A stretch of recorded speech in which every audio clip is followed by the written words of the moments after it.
Aujourd'hui, la République du Centre fait partie intégrante du groupe Centre France, La Montagne, depuis le mois d'avril 2010. Et que bien entendu, dans la stratégie du groupe La Montagne, chacun des titres s'adapte au fur et à mesure aux chartes graphiques, à l'approche d'information, à la conception des différents quotidiens, qui sont 7 aujourd'hui dans ce groupe.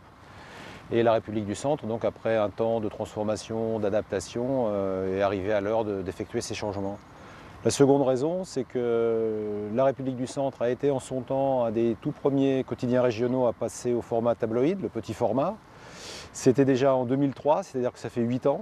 À l'époque, on était le 6e quotidien régional à être passé à ce format. Aujourd'hui, la REP, comme on dit, avait besoin de se renouveler, de revoir sa maquette. La nouvelle formule va laisser place à beaucoup de choses nouvelles, je dirais d'une part sur les contenus et d'autre part sur l'offre éditoriale pour nos lecteurs et clients. Sur les contenus, il y a énormément de choses nouvelles dans la présentation de l'information, dans le traitement de l'information.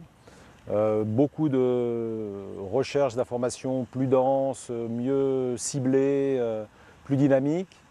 À côté de ça, des reportages, des enquêtes, de l'investigation.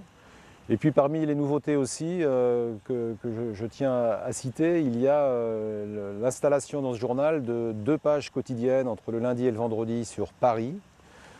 Pourquoi cette innovation? C'est qu'on a ici tous les jours des milliers d'Orléanais et des villes alentours qui vont travailler en région parisienne et qui vivent une partie finalement de leur journée à Paris.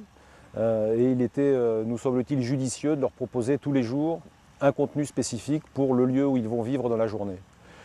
La deuxième chose, c'est effectivement la présentation du produit à nos clients et lecteurs avec un nouveau découpage de nos éditions. Jusqu'alors, depuis 2009, en tout cas depuis le début 2009, c'est-à-dire depuis 2 ans, on avait réduit ce nombre d'éditions à 2, une du Grand Orléans et puis une autre pour l'Est du département.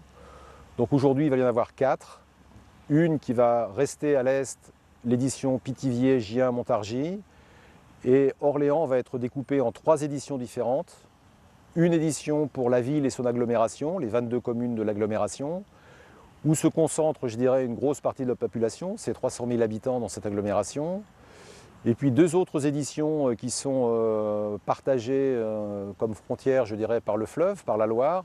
Une au nord, tournée vers la Beauce, et une autre au sud, tournée davantage vers la Sologne. Pour que ce produit, effectivement, entre dans une consommation encore plus importante, que vraiment nos lecteurs soient au contact plus facilement de ce produit, on a un besoin impératif d'un réseau qui est le réseau de vente et de diffusion du journal. Tous nos diffuseurs, tous les marchands de journaux, qui ont aujourd'hui un métier particulièrement difficile, dans une économie effectivement difficile, une offre multimédia considérable, ont un rôle essentiel à jouer dans la diffusion de ce nouveau produit, de cette nouvelle République du Centre. Et bien entendu, on compte énormément sur eux, comme eux comptent sur nous pour que notre produit soit plus moderne.